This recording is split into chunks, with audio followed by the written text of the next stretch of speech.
భగవద్గీత అధ్యాయం 2 శ్లోకం 7 శ్లోకం కార్పణ్యదోషోపహత స్వభావః పృచ్ఛామి త్వాం ధర్మసమ్మూఢచేతాః యచ్ఛ్రేయః స్యాన్నిశ్చితం బ్రూహి తన్మే శిష్యస్తేహం సాధి మాం త్వాం ప్రపన్నం.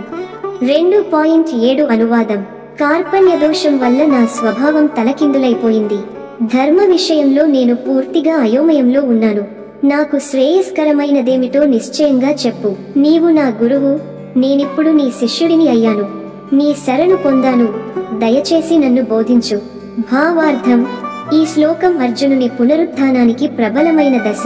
ఇక్కడ అతడు మొదటిసారిగా తన అహంకారాన్ని వదులుతాడు, తన స్థితిని అంగీకరిస్తాడు.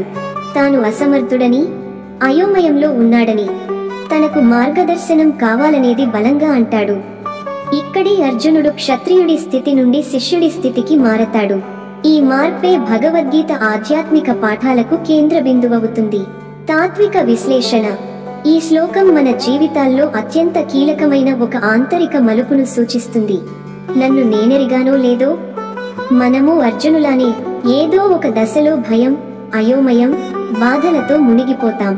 కానీ ఆ సమయంలో మనం సహాయం కోరడమే నిజమైన ధైర్యం. శరణాగతి అనేది ఓటమి కాదు, జ్ఞానానికి గల ద్వారం. సమాప్తి: ఈ శ్లోకంలో అర్జునుడు చేసిన ఇంట్రోస్పెక్షన్ మనందరికీ స్ఫూర్తిగా నిలుస్తుంది. మనకు అర్థమవుతుంది, ఎప్పటికైనా మనలోని గర్వాన్ని త్యజించి బోధనకు మనసు తెరిచినప్పుడే జ్ఞాన మార్గం మొదలవుతుంది.